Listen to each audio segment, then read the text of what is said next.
They say a wedding is the beginning of forever, a day filled with joy, love, and promises.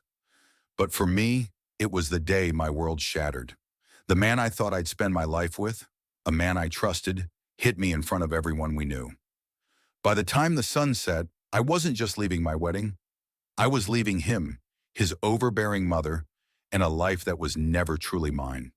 The reception hall was dazzling, twinkling lights, laughter echoing off the walls, the smell of fresh flowers mingling with the sweet aroma of champagne. Guests were toasting to love, smiling as they clinked glasses in celebration. I stood there in a dress I hadn't even chosen, smiling for photos, yet feeling a strange, unshakable heaviness. Something wasn't right, and then it happened. Martin, my husband of mere hours, called me over in the middle of the celebration. His voice was sharp, his expression hard. "We need to talk," he said, his tone loud enough to turn heads. I remember the whispers starting, the tightening in my chest as I excused myself and walked toward him. My perfect day was about to unravel in the most humiliating, public way possible. What happened next would not only destroy my wedding, but force me to question everything I thought I knew about love, trust, and my own strength. This is the story of how I lost everything in a single moment, and how I found myself in the aftermath. Martin's voice cut through the joyous atmosphere like a sharp blade, slicing the celebration into fragments. "We need to talk," he repeated, louder this time, his voice laced with irritation. Guests turned their heads, their laughter fading into murmurs. My chest tightened as I made my way toward him, past curious stares and awkward silences. He was standing near his mother, Margaret, who wore an expression I couldn't quite decipher, somewhere between disappointment and triumph. "What's wrong?" I asked, my voice low and cautious. But Martin didn't lower his. Instead, he accused me, right there in front of everyone, of disrespecting his mother during the ceremony. I froze, blindsided by the accusation. Disrespect? The word echoed in my mind, clashing against my memories of bending over backward to please Margaret during every moment of the wedding planning. Before I could defend myself, Margaret chimed in, tears welling in her eyes as she played the victim flawlessly. "Martin, please," I whispered, trying to calm the situation, my eyes darting toward the bewildered guests who were now pretending not to watch. But Martin wasn't interested in calming anything. His anger bubbled over, and before I could react, he reached down, pulled off his polished leather shoe, and struck me across the face with it. The sharp sting wasn't just physical. It was emotional, visceral, and humiliating. The sound echoed through the hall, freezing everyone in place. My hand instinctively flew to my cheek as tears burned in my eyes, but I refused to let them fall. I refused to break, not here, not now. If you've ever experienced a moment that shattered your trust and left you questioning everything, you know exactly how I felt in that instant. I want to hear from you, my incredible viewers. Where are you watching from? Drop your country's flag in the comments below. And if you've ever had to summon courage in the face of heartbreak, hit that like button, because what happened next is a testament to the strength we often don't realize we have. I looked Martin in the eyes, my voice surprisingly steady despite the chaos erupting inside me. "How dare you," I said, loud enough for the entire room to hear. "How dare you humiliate me like this on what was supposed to be our day?" Then I turned to Margaret, her smirk barely hidden. "And you," I added, pointing at her. "You planned this, didn't you?" The hall was silent, save for the occasional click of someone's camera capturing this train wreck of a wedding. Martin's expression shifted from fury to shock as he realized the weight of what he'd done. "Sarah!" "Save it," I interrupted. My voice cracked slightly, but I straightened my shoulders. "This wedding is over. Please, everyone, enjoy the food and drinks. They're already paid for." With that, I turned on my heel, my head held high, and walked out of the hall, leaving behind the man I thought I'd spend forever with, and the ashes of a dream that had turned into a nightmare. But that wasn't the end. It was only the beginning. The cool night air hit my face as I stepped out of the reception hall, my heels clicking against the pavement with every deliberate step.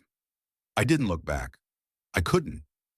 My vision blurred with tears I refused to let fall until I was safely away from the chaos, away from the whispers and the judgmental stares.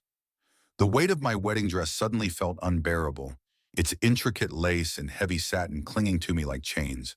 In the parking lot, I fumbled for my car keys, my hands trembling. The world seemed both painfully loud and eerily silent. A car door slammed somewhere in the distance. A burst of laughter echoed from a passing group, but all I could hear was the sound of that shoe hitting my face, the murmurs of the crowd, and Margaret's smug tone ringing in my ears. "Eleanor!" A familiar voice cut through my spiral of thoughts. I turned to see Linda, my best friend, running toward me in her emerald green bridesmaid dress, her heels in hand and concern etched across her face. She didn't ask what happened. She didn't need to. She wrapped her arms around me tightly, holding me together when I felt like I might fall apart. "Come with me," she said firmly, leading me to her car. "You're staying at my place tonight. We'll figure everything else out tomorrow." The drive to Linda's apartment was a blur. I stared out the window, the city light streaking past, my reflection in the glass looking like a stranger. When we arrived, Linda didn't hesitate. She pulled me into her small, cozy apartment, handed me a pair of soft pajamas, and began making tea as if this were any ordinary night. But it wasn't. It was the night my life as I knew it had unraveled. I sat at her kitchen table, staring at my hands now free of the diamond ring that had once symbolized hope and forever. "How did it come to this?" I whispered, more to myself than to Linda. She placed a steaming cup in front of me and sat down, her hand resting gently on mine. "Eleanor, you've been ignoring the signs for months, maybe even years, but you're here now. You walked away. That takes strength." Her words cracked something inside me, and the tears I had been holding back all night finally spilled over. I sobbed into my hands, releasing every ounce of pain, humiliation, and disappointment. Linda stayed silent, letting me grieve the life I had thought I was building. As the tears subsided, I wiped my face with a trembling hand. "I don't know where to go from here," I admitted, my voice barely audible. "One step at a time," Linda said gently. "Tonight you rest. Tomorrow we take back your life." Her unwavering support felt like a lifeline, something solid to cling to as the storm inside me raged on. That night, as I lay on her couch wrapped in blankets that smelled like lavender, I replayed the events of the day over and over in my mind. Each time the sting of Martin's betrayal cut deeper, but alongside the pain, something else began to stir. A quiet resolve, a determination to reclaim my sense of self.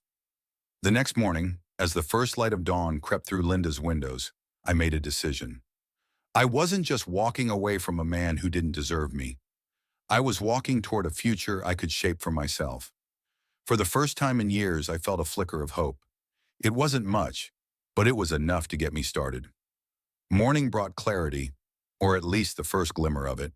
The sunlight streamed through the living room windows, casting long, warm beams onto Linda's mismatched furniture. Wrapped in her softest blanket, I sipped the tea she had left on the table beside me, now lukewarm but comforting in its familiarity. The events of the previous night still clung to me, like a bruise you can't stop pressing, testing its pain. Linda emerged from her bedroom, her hair tied back and determination written all over her face. "We need a plan," she said, setting her laptop down on the coffee table. "First things first, you're blocking Martin's number and his mother's." I nodded, too drained to argue. Picking up my phone, I scrolled through the endless barrage of missed calls and messages. Each one felt like a fresh wound. Martin's messages ranged from desperate apologies to thinly veiled threats, while Margaret's were dripping with venom, accusing me of ruining her son's life. With a deep breath, I blocked both of them and turned the phone off, placing it face down on the table. "Done," I said, my voice steadier than I expected. "Good," Linda replied. "Next, we're calling your parents. They need to know what's going on, and you're going to need their support." The thought of explaining everything to my parents made my stomach twist. But Linda was right. This wasn't something I could face alone. With her sitting beside me, I dialed their number. My mom answered on the first ring, her voice laced with concern. "Eleanor, honey, are you okay? We've been worried sick." Tears welled up in my eyes as I began to explain, the words tumbling out in fits and starts. My mother listened quietly, her occasional murmurs of reassurance grounding me. When I finished, there was a long pause before she spoke again. "We're coming to see you," she said firmly. Your dad and I will be there by this afternoon." After hanging up, I felt a small sense of relief. My parents had always been my rock, and knowing they were on their way made the weight on my chest a little lighter. Linda handed me a fresh cup of tea, and we sat in silence for a while. The kind of silence that feels safe, not empty. By midday, my parents arrived. My dad hugged me tightly, his embrace steady and unwavering, while my mom held my hand, her eyes filled with both worry and pride. "You did the right thing," she said softly.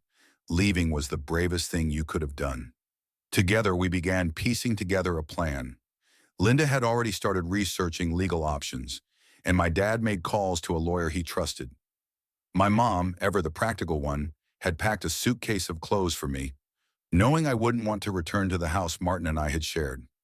As we sat around Linda's kitchen table, mapping out the next steps, I felt something I hadn't in months: supported.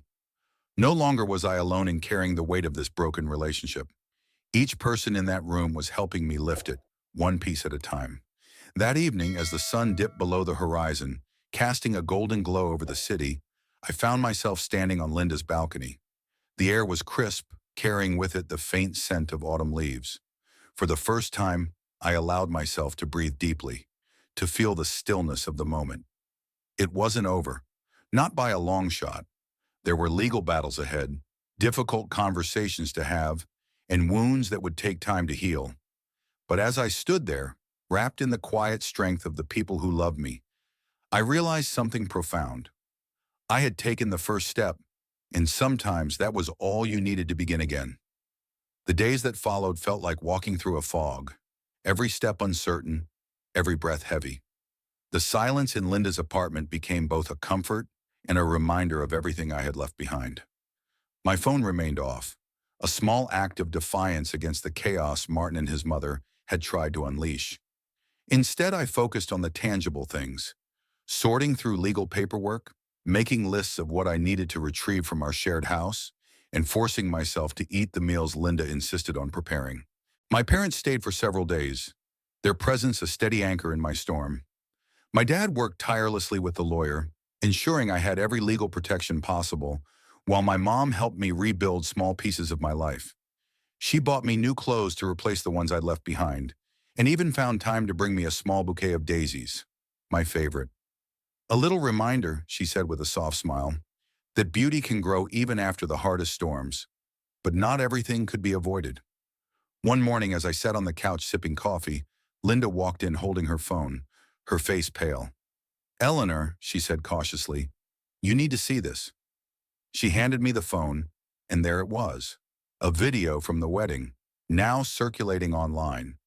The shaky footage captured everything: Martin's outburst, the shoe, my stunned expression as I stood frozen in front of the crowd. My heart sank as I read the caption: "Bride humiliated by groom on her wedding day." The comments ranged from outrage to pity, with a few trolls questioning what I might have done to provoke him. My hands trembled as I scrolled through the replies, but Linda's voice pulled me back. "This isn't about them," she said firmly. "This is about you. And if anything, this video is proof. It's your shield." She was right. As painful as it was to see that moment replayed, it was undeniable evidence. With a deep breath, I sent the link to my lawyer and closed the browser. "Let them see," I said quietly, more to myself than anyone else. "Let them see what he did." The following week brought a whirlwind of action. With my dad, Linda, and a police escort, I returned to the house to gather my belongings. Walking through the door felt like stepping into a life that no longer belonged to me. The air was thick with memories, both good and bad, but I pushed them aside as I focused on the task at hand. Margaret was there, of course, hovering like a storm cloud. Her attempts to intimidate me fell flat in the presence of the officers, and for the first time, I saw her for what she truly was: a woman clinging desperately to control she no longer had. As I packed, I came across reminders of the life Martin and I had planned together: framed photos, half-filled journals, wedding gifts still wrapped in pristine paper. One by one, I set them aside, choosing only the things that were truly mine. When I came across my wedding dress, still hanging in its garment bag, I hesitated. For a moment, I considered taking it, if only to reclaim it as a symbol of my strength. But then I realized it didn't matter. The dress wasn't who I was. Leaving it behind felt like leaving behind the weight of everything that had gone wrong. That night back at Linda's, I began to feel the first stirrings of freedom. With every step I took away from that house, I was moving closer to a life I could build on my own terms. It wasn't easy. There were moments of doubt, of fear, of overwhelming sadness, but there were also moments of clarity. And in those moments, I found strength I hadn't known I possessed. One evening, as Linda and I sat on the couch scrolling through old photos, she turned to me with a mischievous grin. "You know," she said, "this could be the start of something new for you. A fresh chapter, maybe even a better one." I smiled, the first genuine smile I'd felt in days. "Maybe it could," I replied, the words feeling lighter as they left my lips. And for the first time, I believed them. The weeks that followed felt like the slow unraveling of a tightly wound knot. Each day brought small victories and quiet realizations. I learned to exist outside the shadow of Martin and the life we had tried to build together. A life that, I now realized, was never truly mine. One morning, as sunlight poured through Linda's kitchen window, I sat at the table with a steaming cup of coffee, flipping through an old journal my mom had brought from their attic. Its pages were filled with memories from my 20s, dreams, fears, and plans for a future that seemed so far away at the time. I paused on one entry, written in bold, looping letters: "Never settle for less than you deserve." The irony wasn't lost on me. Somewhere along the way, I had forgotten that simple truth. I had traded my independence, my voice, for a relationship that had slowly chipped away at who I was. But now, sitting in Linda's cozy kitchen, I felt a quiet determination growing. It was time to remember the woman I had once been. Linda walked in, still in her robe, her hair piled in a messy bun. "You're up early," she said, pouring herself a cup of coffee. I smiled, closing the journal. Just thinking, I've spent so much time focusing on what I've lost that I haven't thought about what I could gain. Her eyes lit up. "That's the spirit. So what's next?" The question hung in the air, full of possibility. For the first time, it didn't feel daunting. "A fresh start," I said finally. "I need my own space, my own routine, a place that feels like me." By the end of the week, I had found it. A small, sunlit apartment on the third floor of a quiet building. It wasn't much, but it was mine. The property manager, a kind woman in her 50s, assured me of the building's security, her voice soft but firm. "You'll be safe here," she said, handing me the keys. I believed her. Moving in felt like reclaiming a piece of myself. My parents helped with the essentials: a bed, a couch, a table that wobbled slightly but added character. Linda threw a fresh start party, bringing friends who came armed with houseplants, kitchen towels, and enough wine to last a year. Their laughter filled the tiny apartment, and for the first time in months, I felt the weight on my chest begin to lift. That evening, after everyone had left, I stood in the middle of my new living room, surrounded by boxes and the quiet hum of my thoughts. I glanced at the corner where my mom had placed the daisies she'd brought me weeks ago. They were still vibrant, their yellow centers bright and cheerful. I picked up my journal and sat by the window, the city lights twinkling in the distance. Opening to a fresh page, I wrote, "Today I took the first step toward a life that's mine. It's small, but it's enough." The next morning, I settled into a routine. Coffee on the balcony as the city came to life, evening walks around the neighborhood, and afternoons spent rediscovering old hobbies: painting, writing, even baking cookies that Linda swore were almost as good as store-bought. But the peace wasn't without interruptions. Martin's messages still found their way to me through unknown numbers, and Margaret's social media posts painted me as a villain. At first, their words stung, reopening wounds I was trying to heal. But over time, their attempts to control the narrative began to lose their power.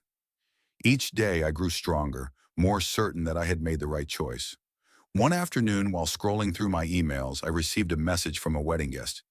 "Eleanor," it read, "I just wanted to say how proud I am of you for standing up for yourself. Watching you walk out of that hall was the bravest thing I've ever seen. You've inspired me to make some changes in my own life. Thank you." Tears welled up as I reread the message, its words settling in my chest like a warm embrace. For so long, I had felt like a failure, like my life had fallen apart in front of everyone I knew. But now I realized my decision to leave wasn't just about me. It was a reminder to myself and to others that it's never too late to choose yourself. That evening, as the sun dipped below the horizon, painting the sky in hues of orange and pink, I stood on my balcony and let the cool breeze brush against my face.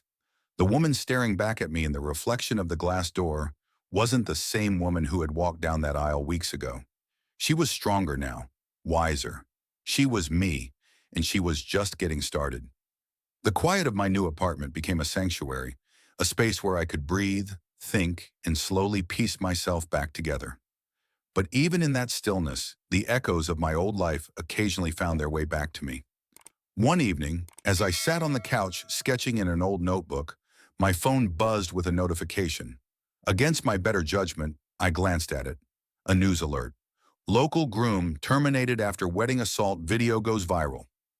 The headline was stark, unforgiving, and accompanied by a photo of Martin.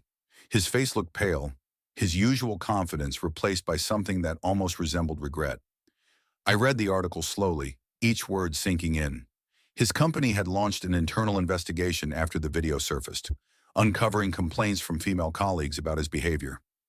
The article ended with a statement from the company confirming his termination. I stared at the screen for a long moment, emotions swirling. Relief? Justice?